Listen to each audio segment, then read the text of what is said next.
moram reči, da naslednjo leto bo verjetno ta sistem sklepanja pogodbe hitrejši, zato ker je tudi vlada sprejela dveletno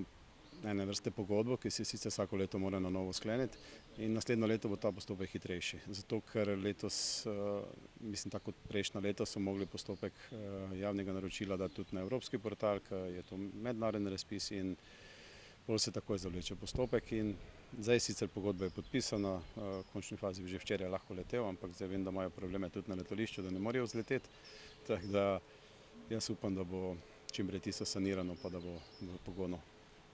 Glede na to, da zdaj so in kmetje opozorili na to in tudi Kmetijske gozdarske zbornice, torej da bo okrevanje trajalo kar dlje, če bo, nekatere poljščine se bodo težko opomogle, lahko država, ministrstvo kako priskoči na pomoč tem kmetovalcem, da ne bodo čakali? Ja, država že, kolikor se le da, pomaga z subvencioniranjem zavarovalnih premij in ukrepi skupne kmetijske politike, ker so razni razpisi, tako da več kot toliko ta trenutek ne morem niti